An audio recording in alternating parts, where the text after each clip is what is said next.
Hello, everyone, and welcome to the Firepower Podcast. This is a pod where we talk about the Firepower comic book series by Robert Kirkman, Chris Samnee, Matt Wilson, and Russ Wooden.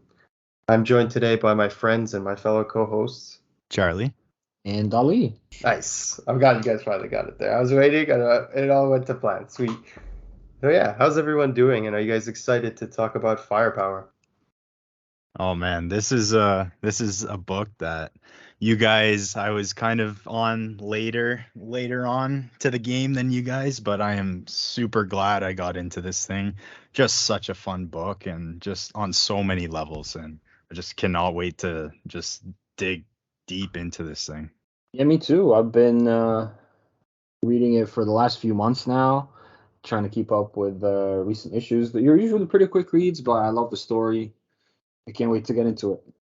Yeah, I mean, it must hit close for both of you because I know how much you guys both like to play ball, and it's ironic because that's a big, it's not a big, but I'd say a small theme that's recurring throughout the story. And one of the masters and the main characters of the story, Master Wyatt, is just quite the baller. Oh yeah, that was one thing that hit me right away. Was the visual storytelling in this thing. It just opens and you're just following along with Owen, and when you get up to the temple and you meet Wei Lun, like you said, and you see those Jordan 1s on, I was like, okay, I'm in for a good journey. I am in right away. Like I was in instantly. Hell yeah, Wei Lun is one of my favorite characters. From the moment you see him, he just has this charisma, pulls you in, and then never lets go. He's lovable. I mean, Robert Kirkman, he's got this amazing knack for creating likable characters. I mean, even if they're assholes, but some of you who've read Invincible, Walking Dead, many of the other famous works he's done, Outcast, what else, Oblivion Song. He just has a knack for developing good, interesting characters, and this story is no exception. So before we dive into this here, let's just give you the synopsis so that you guys are aware of what Firepower is. So Firepower is a book by writer Robert Kirkman, artist Chris Samnee. We mentioned this earlier, but just to give you the specifics again, with the colors by Matt Wilson and letters by Russ Wooten. Imprint skybound at imagecomics, and the synopsis is as follows. The one who wields the firepower is destined to save the world, but Owen Johnson has turned his back on that life. He doesn't want the power, he never did. He only wants to spend time with his family and live his life. But unseen forces are at work to make that impossible. Danger lurks around every corner as Owen's past comes back to haunt him. I think that's a pretty good synopsis here, and yeah, it gets pretty wild. But one thing we gotta say, I would say, is like it's a bit of a PSA if you are a fan of this series, or if you're a fan, but if you've yet to try this series, you gotta read the Prelude first. Why? Because number one dives right into the story, and it's 15 years after the Prelude. The Prelude is pretty much the origin issue that establishes who these characters are. You see a lot of their convictions, why they're doing what they're doing, and it sets up the entire context and baseline for the story. So it is, in my opinion, fundamental. Some people, they just dove into the story. They read issue one because they got it from Free Comic Book Day, and they didn't like it. And I'd say to those people, give the Prelude a chance because it's awesome. Yeah, for sure. To me, they honestly it seems like two different books in a way. I wouldn't say two different genres, but two different tones. All the backstories kind of just put on the ground, and it's just there's a lot to go through, but they make it very digestible, and it's just a very compelling story the whole time. And one thing I think that's rare with most books nowadays that I would say about this is I can guarantee pretty much every single person, if you're into comics on some level, has something that they can pull from this and that they would enjoy from this comic for sure. I agree, and it's funny because I remember when I was trying to sell Ali on this title, I was trying to tell everybody when I really liked this title was around like issue 3 or 4. Like I loved the Prelude, of course, and I was telling people check out the Prelude, but on issue 3 or 4, I was like, man, this is just awesome. Like on every level, it hits on every level for me. It's another one of Kirkman's classics probably. And I think it even has the potential to maybe one day be like an animated series. Chris Samnee's artwork really lends itself to that kind of transition. But yeah, one thing I was telling Ali to get him into it was, it's got this visual storytelling, like you said earlier, and it's not verbose. It's not a very dialogue heavy title. And Kirkman, we know he likes to do, he likes his dialogue, he likes his, his discussions, he likes his exposition. But this story, I think, the exposition, all that is more done by the visuals. A lot of the gorgeous coloring, the gorgeous artwork by Chris Samnee. You don't really need words when it's, the pictures with 1,000 words. So I yeah, think, not to cut you off, but I think the first, like, I don't know, 10, 15 pages of the Prelude highlights what you're talking about the best so far in the whole series, because there's not a single like word spoken when Owen's going on his journey, but there's so much storytelling and emotion in those first few pages that you don't even need words to convey what they're trying to say. Yeah, that's a good point. And something I did want to say too is they made it very easy. I wasn't sure, like getting into it, I was kind of figuring out. I was looking for the prelude, but I wasn't completely sure if it was volume one or whatever. No, they make it like easy, and if you go and buy volume one, it is titled the prelude, and they give it to you nice and easy like that. So I did like that. It is a prelude, but they do make it fundamentally a part of the story.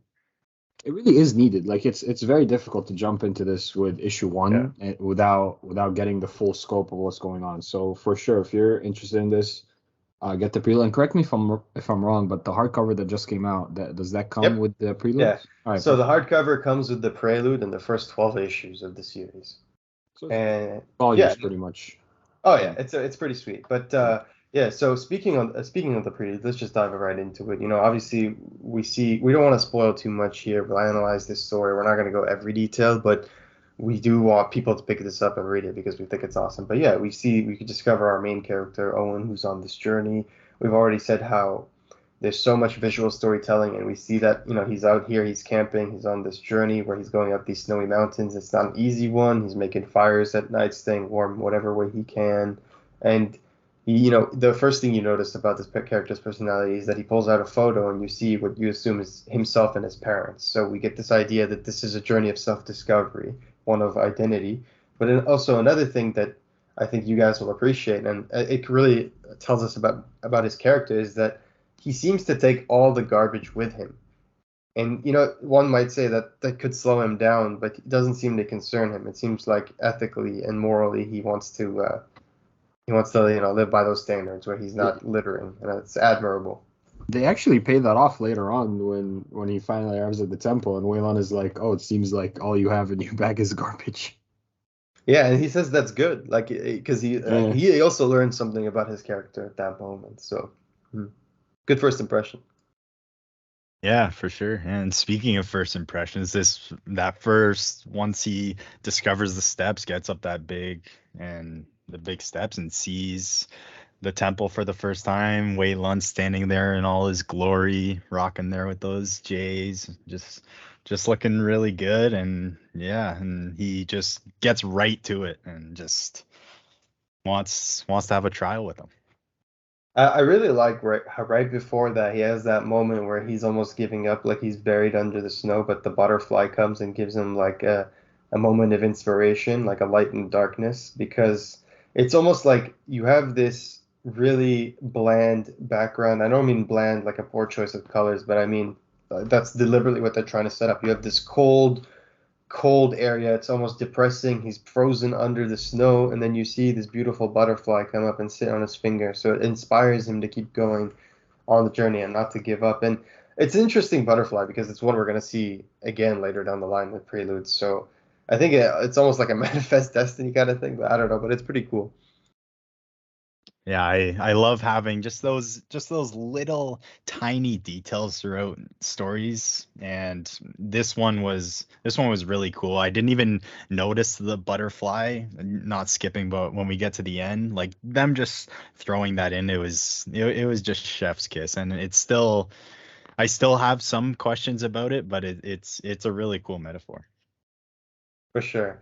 But yeah, like you said, Wei Lun, one of the greatest characters, and what an introduction. I mean, I personally love this introduction. I know some people will compare it to other kung fu movies that have been out there for ages. I didn't grow up. My brother like grew up loving that whole kung fu movie era, and he has them all like brought up and he watches them all the time. He's a big fan. But me personally, I just never, it never happened, even though I'm sure I'd enjoy it. So I come here coming with a clean slate. I know some people like Uncanny Omar. He said like, I've watched a lot of movies like this and this doesn't feel super fresh to me, but that's unfortunate because for those of you who really, you want something like an Iron Fist, and this isn't like an Iron Fist carbon copy or anything, nothing like that. It's actually very unique and goes in its own thing. But if you want like a good Iron Fist archetype kind of story, I think this is a great substitute. So yeah, like we have here the apprentice who shown up to this mountain to learn, and Wayland's concerned because why is this guy showing up uninvited? And then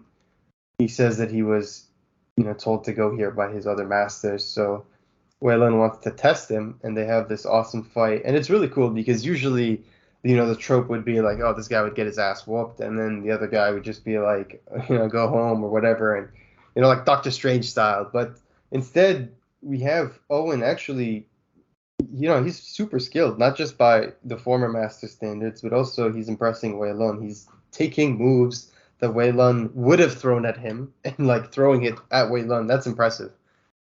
Yeah, you can really see how quickly he learns while he fights.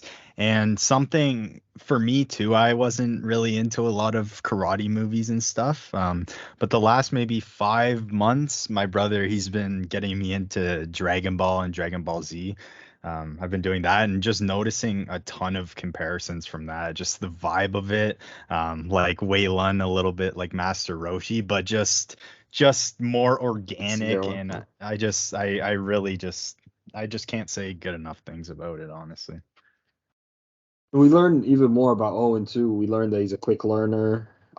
He has good fighting intuition. Like he just has like some kind of natural born talent to it, and everybody around is watching them fight, and they're pretty impressed too. Because, like you said, he kind of anticipates what Wei Lun is going to do before he even does it, just based on watching him and what his moves are. And then we get one of my favorite lines in the Prelude so far is when he he earns his place, like you said, by impressing Wei Lun with his skills, and then he says, "You are very welcome," waiting to discover his name, and he says, "My name is Owen Johnson," and then Wei Lun says, "Your stupid American name is terrible and boring. Do not offend my ears with it again." It's just like it's like hilarious. That was But I love how Wei Lun has his weaknesses. Like he likes his American products. Like he like gets the bubble gum for him and Chu Feng. Chu Feng is another one of the leaders up at the stronghold. I guess it's the stronghold of the. I have it written down just because I do not want to confuse it of the Order of the Flaming Fist, led by Chu Feng and Wei Lun. So. Yeah, so he takes the iPod, and Owen starts explaining to him what an iPod is. It's like, oh, you use the thing, they spin it, and they can put tons of music. And he's like, I know what an iPod is, dude. He's like, you better not listen to crap. So you already tell you, I love the dynamics between these two. Master Wei Lun's got a great sense of humor, and yeah, he seems to have a soft spot for some American products, which goes a long way here. Loves his bubblegum, he loves his Jordans, and he loves Radiohead. Oh yeah. So next up is another really cool scene. We see that obviously everyone is the same here, is treated the same way at the stronghold, and they're all eating rice. So this person is serving everybody uncooked rice, just straight from the bag.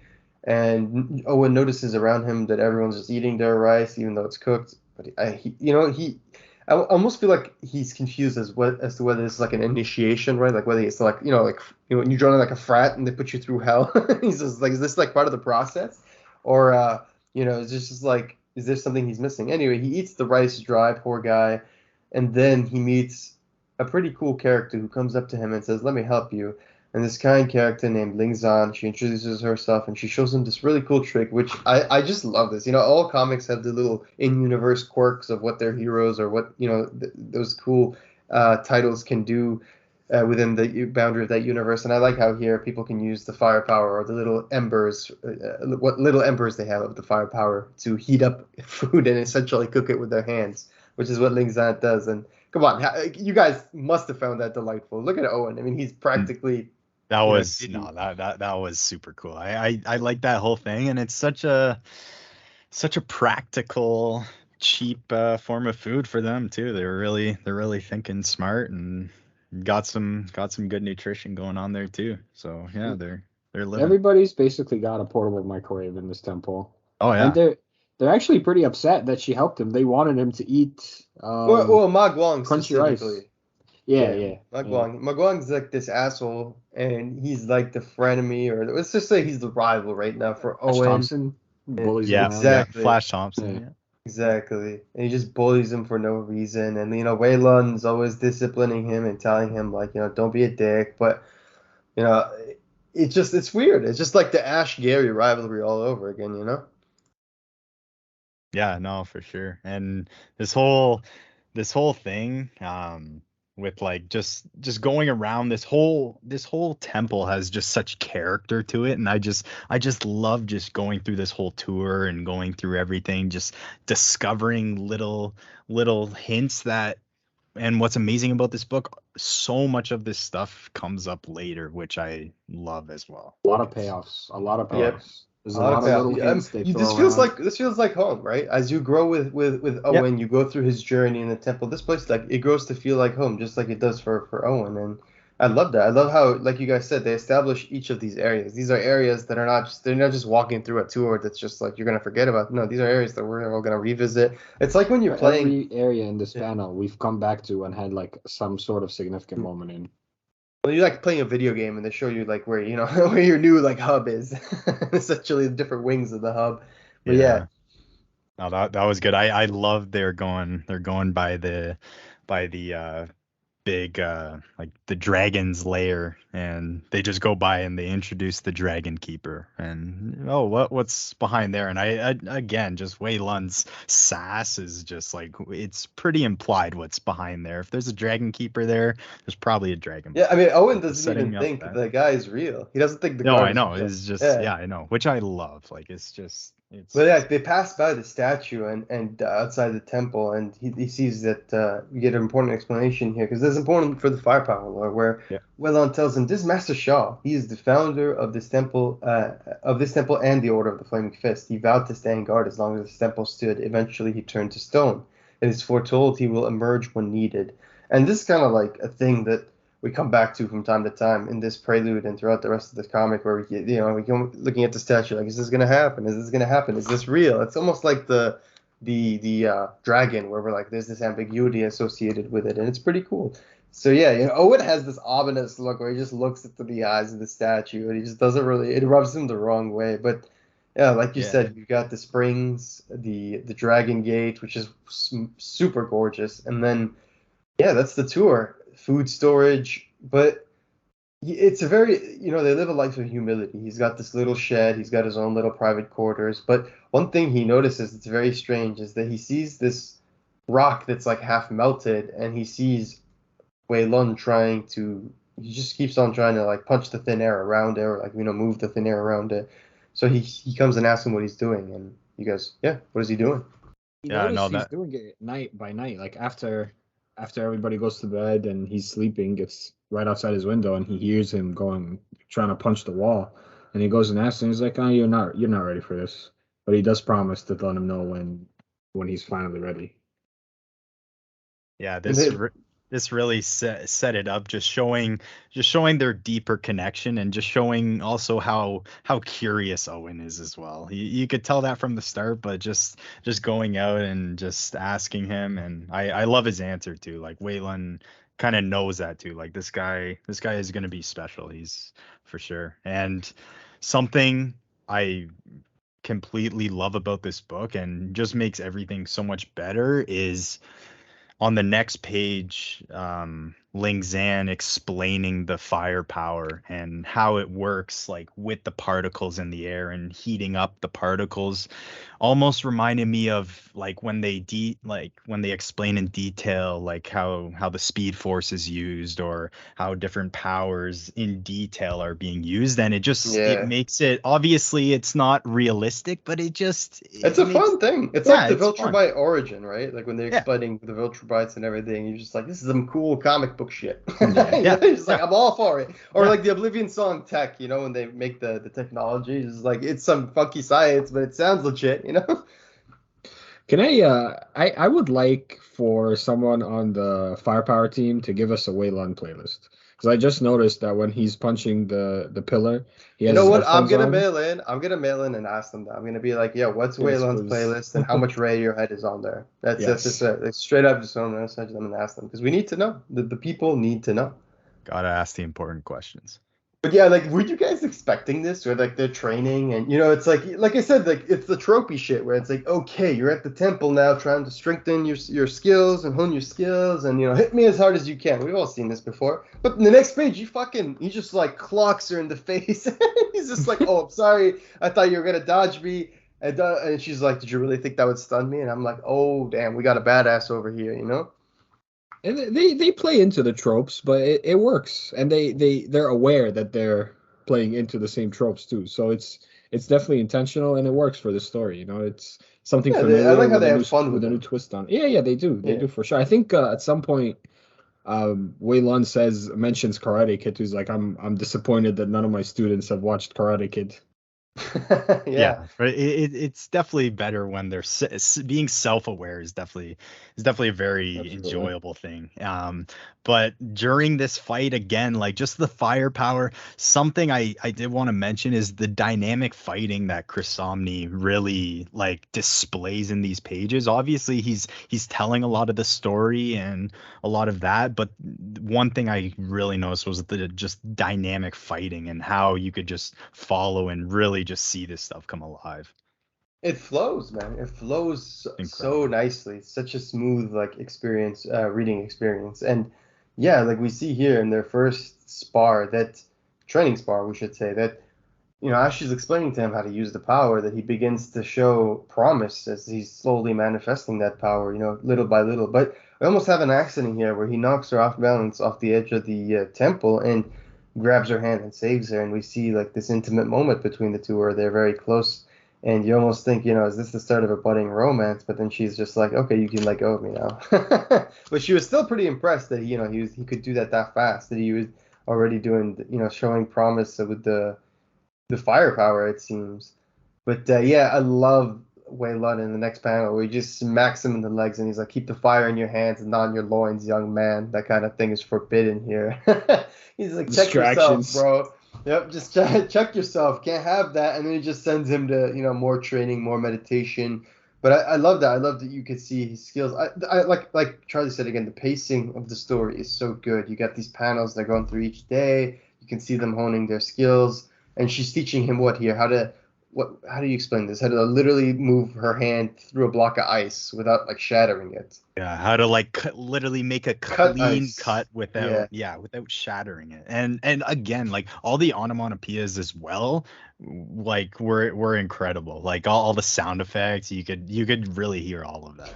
Yeah, I actually saved a few screenshots where there's this one part where he's like they use the gong, and you can see in the background of the gong letters, the actual art, and it was just one of the coolest uses of sound effect art like I've seen in comic books, to be honest. I mean, I'm sure it's been done elsewhere, but I just noticed it here and thought that was really cool. So, but yeah, like this training, you can see he's a multifaceted. They train them to be well-rounded warriors, balanced.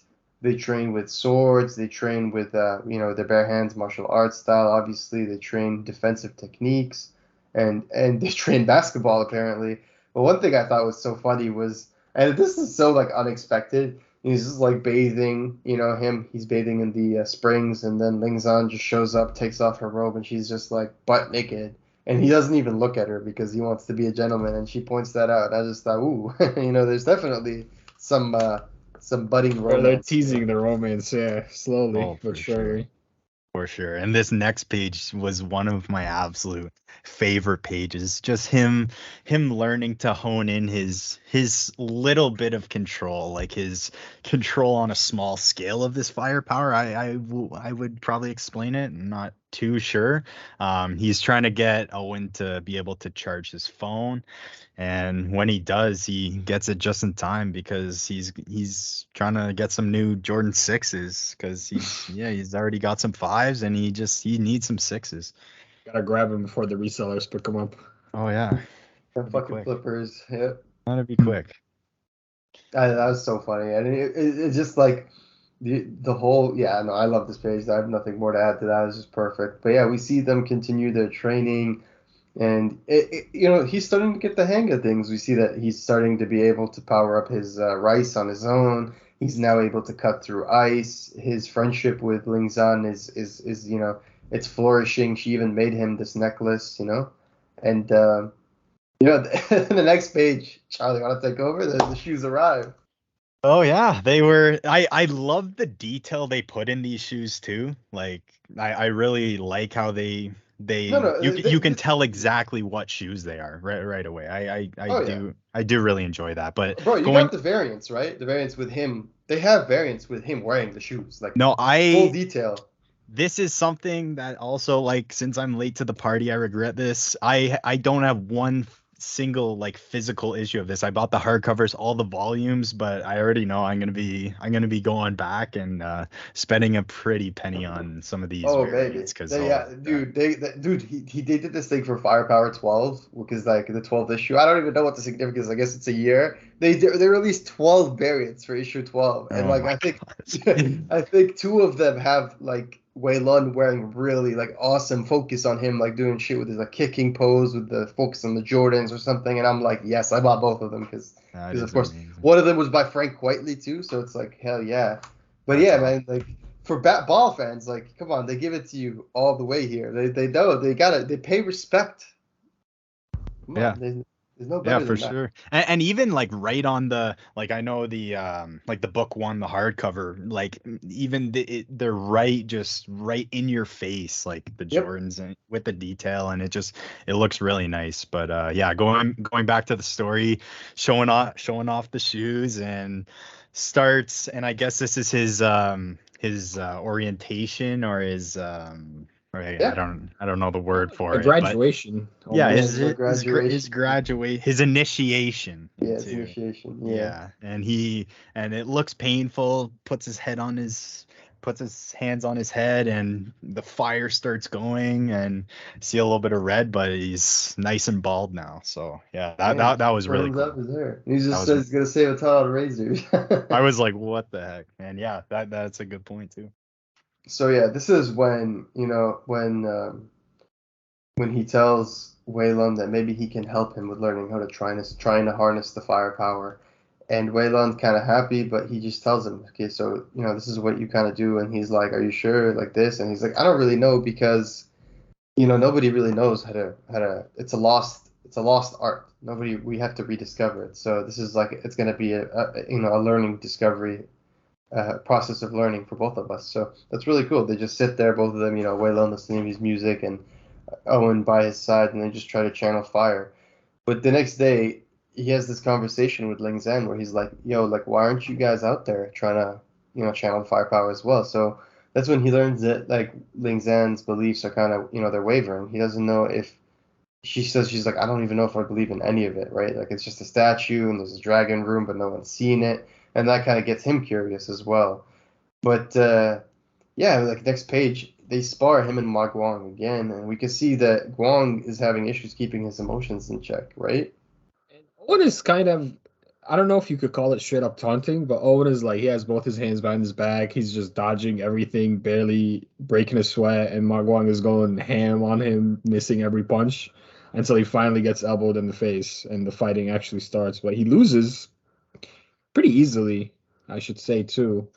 And then when Owen turns his back, he he hits him in the back, which is apparently a big no-no here since the spar was over. Yeah, it's just not. Yeah, he doesn't like to follow the rules. But this guy the whole time, This guy's a just a poozer. character, just a character you love to hate. And yes, absolute poozer. But you gotta just love this. Led to another like big point, and the picture ends up falling out of Owen's pocket during this fight, and um Guang gets to pick it up and sees He's such a something. little dick, man. He's just Yeah, like stealing. and It's like this is some middle school shit, high school shit, you oh know? yeah, yeah, oh for sure. And I love how you see when Guang picks it up, you see in the back Shou Fang kind of, you see the emotion he has. He kind of sparks up, like he gets a little glimpse at it, and he's like, "What is that?" Yeah, he's looking for like any reason to get on Owen's case. I feel like he sees like Waylon, his little star student, and he's just beating everybody up, but like doing it so respectfully. He's just like any reason to get on this dude's case, and he sees the photo. He's like, hell yes. Yeah, Ma Guang gets his little punishment because not cool, dishonorable, and they have this little moment, Wei Lun and Chu Feng, where he's like, "Did you see the picture?" And I saw the mark, and as the reader, we're like, "What the hell are you talking about?" And he's like, and Wei Lun's like, "I don't think I did," and Chu Feng's like, "I think you did." But then we cut to Owen out there in the wild, just chilling in the grass under it's a beautiful scene, just gorgeous, and leaves are Yeah, up in these the air. pages were awesome. We see the butterfly. We see the butterfly return, and they have this Specials. intimate moment. Yeah, and he's like, "Are you the one who saved my life?" And the butterfly leaves, and lo and behold, the second time the butterfly rewards my man Owen in his life. This See, time in that's the form of a booty call. that's another payoff for the butterfly, like from the first few pages too. Yeah, there's got to be some sort of like symbolism there, but yeah, for sure. Like the butterfly shows up, good things happen, and she just tells him like, "Are you being, are you okay? I thought you were stronger than this. Like, are Mugwang's taunts too much for you?" And then he says no. He's just like, "I'm not sure what I'm looking for," and that's where she's like, "Oh, maybe you found something when you didn't even know you were looking, or you weren't looking for," and that's where they start making out, and things get hot and heavy. It's all pink, and it's really beautiful colors by Matt Wilson. Yeah. Really sets the tune and the emotion here. He has just this masterful job of every time. Like I know obviously Chris Samnee's artwork is amazing, but Matt Wilson's colors are nothing to scoff at. He does an incredible job setting the tone and emotion of every single scene or panel. His coloring is incredible. Like it really elevates Chris Samnee's artwork and gives you a sense of epicness in this book. Just from whether it's a huge splash page or it's a small intimate panel, you really feel the raw emotion in every single one. So we see here with Owen and Ling Zan, things are about to get spicy. I mean, they're already on top of each other, but then guess who shows up? Master Wei Lun, and he doesn't even really care at first. He's just more interested in the photo. Yeah, and he looks pretty concerned, and you see those onomatopoeias again, snaps it, and yeah, he asks for it, and that's where you kind of get a little bit of the backstory, which is cool, that he was an orphan, all he was ever given was this photo. And I love how, like, the explanation for that, and going back, it just connects so well, and I just love it. We find out Owen was an orphan, and that's all he has from his parents. And while he's telling the story, Ling Zhen puts her hand on his like shoulder to kind of comfort him. Immediately, Wei Lun just puts the stake, removes her hand. You're like, enough of this forbidden stuff. And then when Owen gets the photo back, Ling Zhen actually gets a glimpse of the photo, and you can see her like the emotion on her face shows her like kind of shocked or worried. And from there, Wei Lun says he's gonna give Owen the answers now.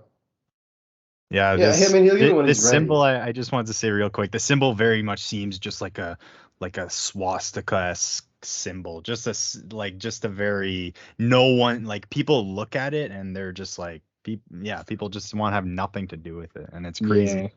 That Yeah, it elicits that, it like evokes those negative emotions. Like you could clearly tell that there's something off. Like this is like a rival or someone who's a threat to them. And you could tell too because after this moment, everybody in the temple, even Ling Zhen, kind of ostracizes him. He's sitting and eating by himself while people are like looking at him, gossiping at him. And yeah, They it's like don't want him to hesitant to find out spar. the truth, right? Like, Yeah, yeah. because Wei Lun's like, yeah, I'll tell you, but I don't think you want to hear it. And he doesn't go to Wei Lun up until that happens, up until he realizes that everyone's pushing him away, and he's like, damn, I gotta face my fear and like probably found out something shitty about my parents because like presumably that's what it is. Because So remember, this was the original like goal for him for doing this entire world trip, trying to find what happened to his parents. It wasn't originally supposed to be like getting better at martial arts. That wasn't his original goal. It was to yeah, it was like find out about his self-discovery, parents. Yeah. identity. Yeah. And that's where he tells them like, look, I'm gonna tell you a story, and it's about your parents. You're not gonna like it, but this is what it is. And he's like, your father was, a member of our clan. He was trained here, and he was friends with me. But your mom was a devil, and it's not because she's a woman. He says that. He's just like, it might seem like it's on the surface sexism, but it's not. That was like really funny. That It's a was joke, great. obviously. But yeah, he says she was a member of the Scorched Earth clan, and that's where we find out that this is the rival clan. They believe in the complete opposite of what the Order of the Flaming Fist believes in. They believe that they want to let out the dragon from the where it's buried in the deep in the gates, and they want to raise hell in the world and basically burn it down to the ground. Hence the Scorched Earth. So. And he says, that's the tattoo that they saw in the photo. It's on your mom. It bears their mark, and they only give it to very loyal members. So he's really like he doesn't even want to know what she did to earn the loyalty, with the Scorched Earth clan. And that's where he tells him like your father, he turned on us for her, and we got an attack that day, and it was the worst attack we've ever had. But we don't really know what happened to them. Because Owen asked him, was like, are they alive? And he says we don't know because their clan's been attacked a few times and children are forbidden. And he's saying the most likely scenario is that they were killed trying to raise you, so like trying to leave so they could raise you. And so he's like, the dragon is a real, basically, and he's just like, don't doubt me, And I love how he always like snaps whenever the dragon's brought up, almost like he's tired of the doubt. Like, look, it's real. Like, what you trying to doubt everything I've ever done in my life? You know what I mean? Everything this stands for, like, it's real. It's almost like it's a bit of denial there as well. I mean, they based their whole life and their purpose in life around protecting the temple and the dragon. So they got to have some pretty strong faith to do it without ever seeing the dragon or even Master Shaw or anybody doing the firepower. Yeah, that is true. And something I did notice as well, which connects them, is Waylon just showing that or telling Owen that he is an orphan as well. And I think that is just another thing that really just connects them on a different level and just progresses the relationship of them, because it shows Owen just he has someone he can relate to even more than he thought he already did. For sure. And so that's where we finally discover the origin, and we have this really interesting moment where he's just like, should I burn the photo of my parents? But then he puts the fire out. But that's like symbolism there as well for something, but we don't want to spoil too much. But yeah, he puts the A fire little bit out. of foreshadowing too. Yeah. Exactly, yeah. Then he decides to keep the picture with the burnt edge because part of him still believes, there's more to it. But he realizes that, Ling Zan's still giving him cold treatment, and he asks her, like, that's how it is. And she's like, I'm sorry, there's a lot to work through, and I need some time. So that's when he realizes that, his life's his status around the temple's changed. Now the bullying is worse. The Ma Guang and his cronies are out to get him. They're actively bullying him, and even Chu Feng doesn't really do anything about it. He just looks the other way because he's just like, he almost feels like he deserves it. So it's really, harsh treatment on Owen, and things have really changed for him at the temple. Yeah, for sure. And this leads to an intense fight. Owen gets up and runs out of the pit, and they're still chasing after him, just showing they want to hurt this guy. Like, they want to kill this guy. This isn't just a game. And they go inside the temple, and they're fighting inside the gate. And this I really loved, led to a really cool scene of the Dragon Keeper being distracted, and Owen ends up getting a little glimpse of an opening and ends up going inside, and these pages were incredible.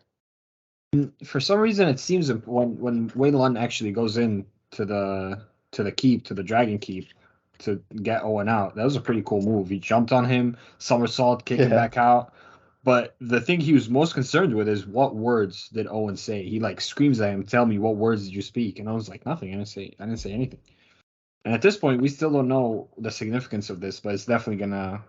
I mean, That's another it thing to makes watch you out feel for. like the dragon's real for sure, right? Because if he's Yeah, worried, like, Wei Lun so far has never been scared or like anxious or anything like that. But here you could tell like there's some to him there's some serious shit going on in the Dragon Keep, and he doesn't want it to be messed with.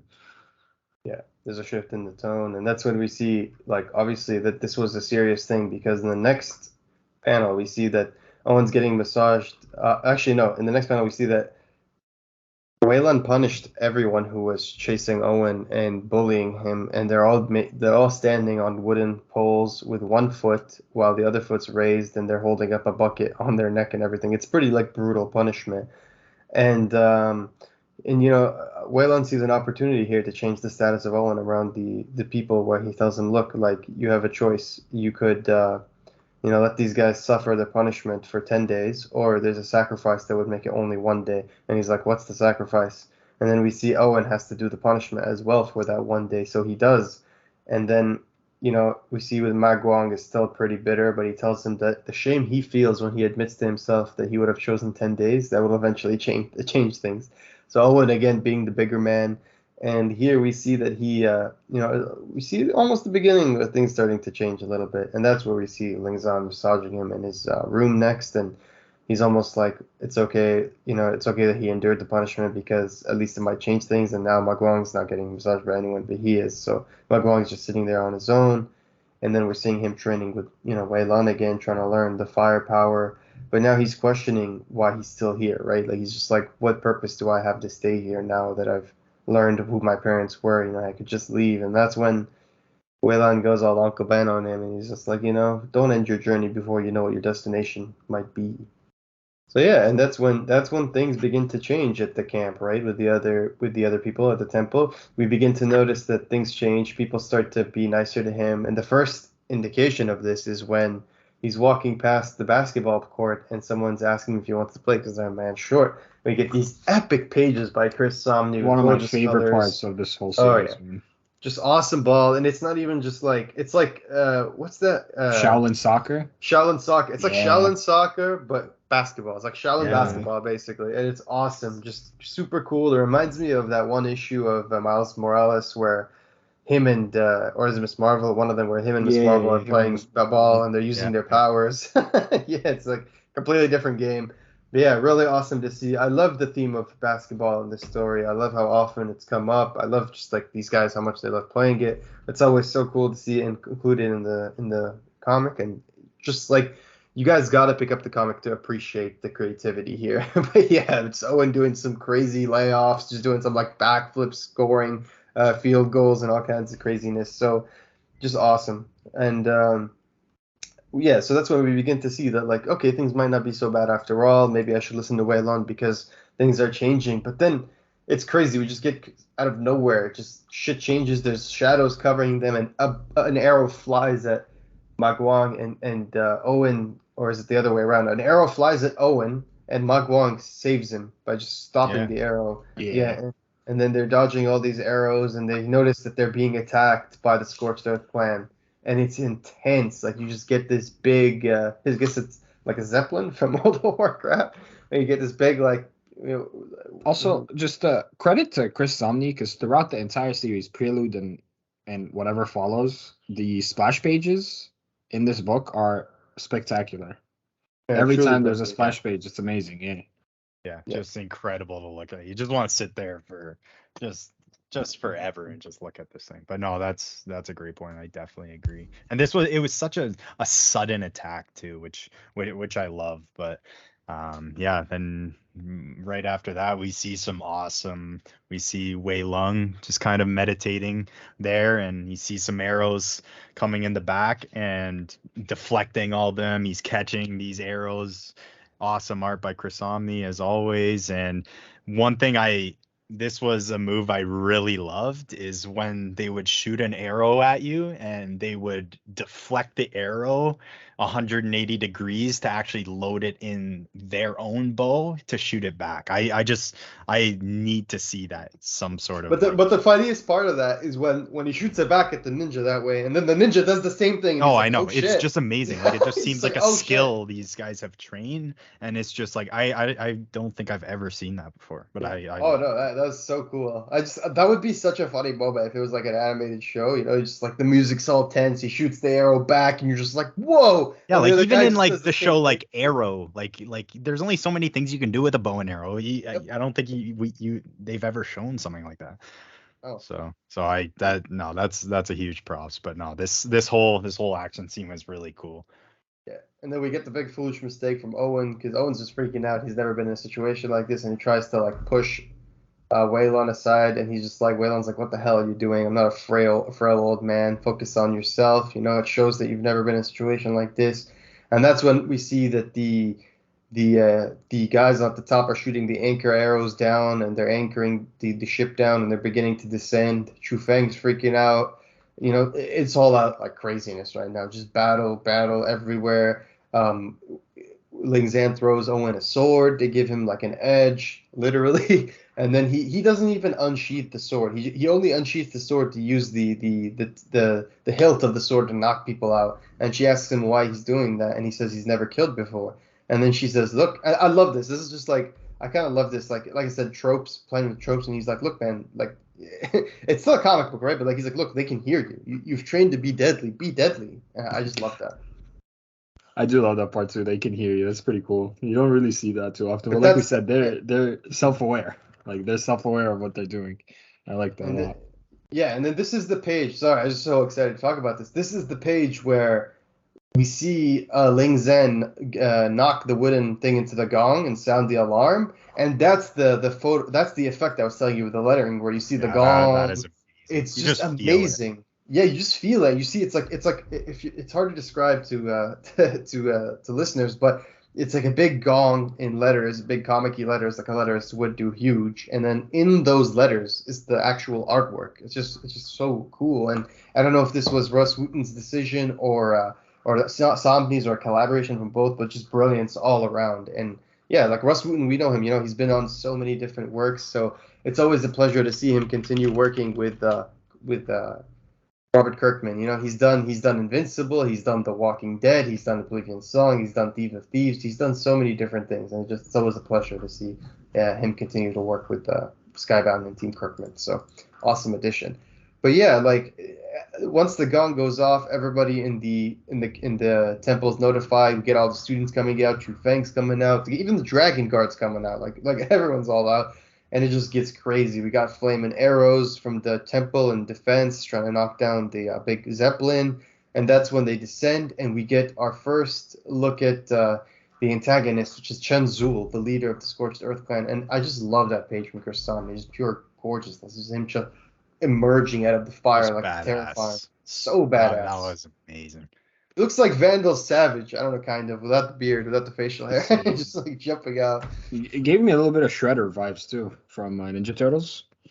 Oh, totally. Yeah, that's a good one. But yeah, that's when even like Owen's kind of like shocked, and he's like, "Who's that?" And Ling Zhen's like, "That's Chen Zul." And that's when Chen Zul, I love, man. This guy knocks like 5-6 people at a time with one punch. He doesn't fuck around. He's just like, when he smacks them down like ants. It reminds me of like Invincible with Throg, when all his like kids just like, you know what I mean, just like go at you like ants. He's just like knocking them like they ain't a thing, and he just takes them all out. All the students, just like pathetic, and he keeps on going. And man, I just incredible pages here.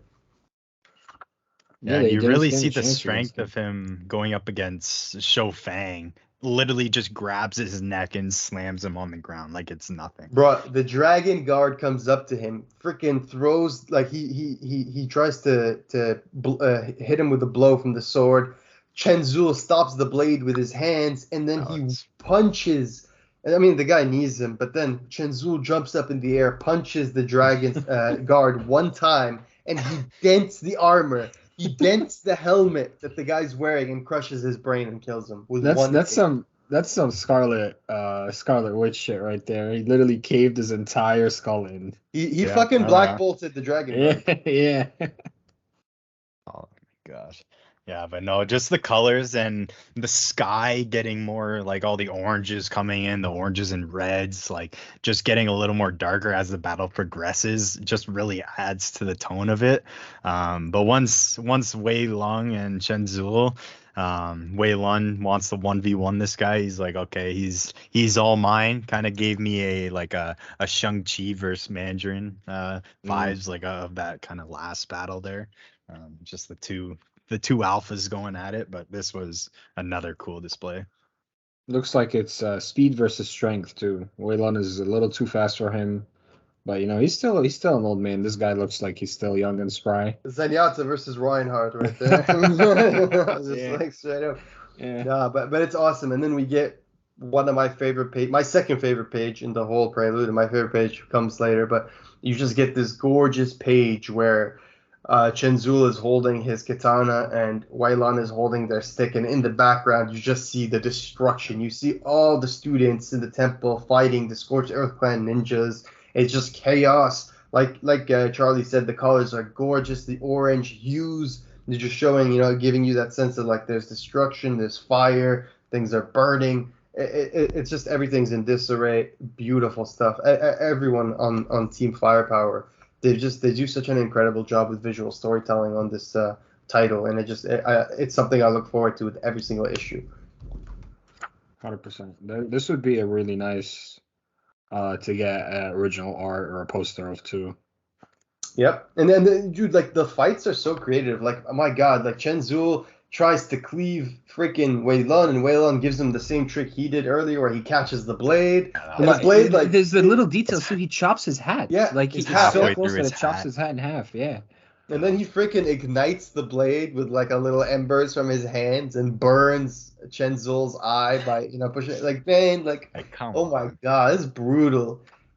Yeah, no, that's just amazing. And that scar leaves is super awesome. And yeah, you just see Anakin scar, man. Yeah, literally. But you see Chen Zul kind of gets the upper hand, and see Wei Lun starting to struggle a little bit, but Chen Zul finally gives him, looks like a final blow, literally across the whole fucking battlefield. Sorry for my language. Falcon punch. Yes. Oh yeah. And you see Owen's emotion just absolutely scream, and this leads to what I'm assuming is most people's favorite page or splash page. This thing was amazing. Dude, yeah, this is like my favorite page. It's like the first time you see Owen out of pure desperation, rage, anger, like out of pure obligation, a desire to save the day, to save Wei Lun from being killed. He just channels the firepower, knocks down all the ninjas, the Scorched Earth Clan ninjas that are holding him, and just launches this fucking mean ball of fire at Chen Zul and just insta KOs him, like one shot KO ultimate style, like Ryu just like freaking hit. You know what I mean? Yeah, duking his ass and just took him down, and the fight's over. Like everybody's in shock. Like the ninjas are just running towards Chen Zul, who looks like he's literally just burning the crisps, and they're just carrying him out and retreating. Owen's freaking out. He's standing there like bewildered. Chu Feng's just looking at him like in shock. Ma Guang's bleeding out, and he's just like, hell yeah. Ling Zan is like, she's like, it's you did it. And even Wei Lun's looking at him all happy, but it's not all smiles, because in the next page, you get another gorgeous splash page from Chris Samnee, Matt Wilson, and the team, and you get to see the full extent of the destruction. The temple is basically gone. There's fire everywhere. Shit's like it's horrible. Yeah, the sky is literally black of smoke. Yep. Like and then I just want to say the dichotomy between that and the next page, where next page is just a blue sky with the butterfly again, and it's 15 years later, and I just love how they show you the contrast. Like in these pages, Owen's standing in the exact same place on the page orientation, so it's like literally two different snaps of two different periods of his life. I love this. Seeing the butterfly, I saw him on that 15 years later page, and then in the hardcover, like you get that double page splash with just like the sky and the butterfly. But even like the page before with all the destruction, you see the butterfly in the top right corner there, and just kind of bringing him to his next part of his journey, I guess. I think, I really. I love that, yeah, and it's such a cool thing. And you see, like, it's a completely different setting at the end. And that's why I say if you would have picked up the number one, you would have been jarred because the number one picks up from this setting. So you would have literally lost the origin, which happened 15 years ago. So Honestly, I get couldn't even imagine doing that. Like do that's not elude the prelude. yeah. Okay, pick it up. So 15 years later, he looks like soccer dad almost, like he lives in this like white picket fence kind of beautiful house, it looks amazing. He has a playground in the back with this amazing slide. He's got the grill. He's got a beautiful patio. He's just got like just a beautiful house. It's colorful as hell. He walks into the house and he's got this beautiful wife. He's got beautiful kids. They're just running around and she tells him that the pilot light was acting funny on the grill. Why don't you go look at it? So he goes back outside and he looks at it and he notices that the fire is not starting. So he just literally snaps his fingers like, the Human Torch and just lights it up. And that's when we notice there's a ninja, what looks like a Scorched Earth Clan ninja, but we're not certain, standing in the trees watching him. And he turns off the grill, goes back in the house, but right before he steps in, he turns around and notices that there's nothing in the tree. So really eerie, and that's where the story ends. So what did you guys think of this prelude? What did you like? Were you sold on this title like at this point, or were you like, I don't know, I need a little bit more? Because Oh I yeah, was sold. I was sold like halfway through the prelude. To be honest, I even my favorite part of the prelude is the first few pages when he's making the journey to the temple, and the basketball scene, and then when like the attack happened right before. I But reading the whole prelude, rereading it again the last few weeks, it's definitely worth a pick up. It's great storytelling, both narratively and visually. It doesn't get any better than this to me. Yeah, and there's like a key, isn't it? Like technically the first appearance of like everybody, pretty much. It is, but that's the thing. It's not really a single issue. It's more of like a trade paperback, basically. So I'm not sure, but yeah, technically, it is the first appearance of pretty much everybody. Yeah, Mhm. yeah, and with this thing, I think the prelude for me, getting into it, it did all the heavy lifting, I would say, just all the ground setting, and then once you get into that story in a more comfortable setting with him and his family and stuff, you can kind of obviously there's ninjas lurking at every corner and stuff, but it's almost like you can just kind of sit back and just enjoy the ride from there. You know what's going on, and it's just such a treat to go through. For sure. And that's why we wanted to cover the prelude here on the podcast for the first episode. We felt like this would actually be one of the longer episodes because the prelude is the longest piece of content by far so far in the Firepower series. We know we have some double-sized issues or extended issues. Like I think Firepower number 12 is a big issue in terms of like has more pages and things like that. So yeah, but yeah, moving forward, we're aware that one thing you're going to realize about Firepower is that the like we said, Robert Kirkman does take a bit of a backseat in terms of the verbose writing and a lot of dialogue, and there's a lot more action, a lot of beautiful artwork that carries the story forward. So a lot of the issues are going to be quick reads. You could read them. Most people always joke about Firepower saying, "I love this book so much," where you read every issue in 5 minutes because it's just so quick. So moving forward, when we discuss the issues, we're actually going to be talking about the issues, which will be very quick, obviously, analyses, but there's also RC Coda, which is like almost director's commentary in the back of each issue where, Robert and Chris, hence the RC, just talk about the whole creative process, how they did, the issues and everything. So it's such an awesome little thing to read. It's delightful, and we can't wait to dive into it. So, yeah, I think that's pretty awesome for the first episode, guys. What do you guys think? Absolutely. I'm excited to dig more into it, get kind of caught up with where we are right now. And it only gets better from here, guys. It really does. Truly. Yeah, Yeah. and for those of I you who were, oh, sorry, go ahead. Yeah, I just want to say quick if you guys are wanting to get into the series, the hardcover is just like I would highly recommend it. Like you get both volumes, you get like the prelude and the first 12 issues, plus like the stuff they add at the back is really a treat. Like the little Oh, yeah. sketches and the designs and stuff. I would highly recommend that. So I just wanted to put that out there. But Oh, yeah, that's exactly where I was going anyway. So you beat me okay. to it. Yeah, Great. so yeah, get the hardcover if you want like a collected edition that has pretty much everything so far for the most part. We are up to issue, I think 2022. That's the most recent one that came out. Yeah, 22 that came Yeah. out last week, so last Wednesday. So if you want to read, like if you want everything quickest, I would get the hardcover and then get the trade paperbacks. It's actually like really good if you get it with the FOC discount depending on where you buy it.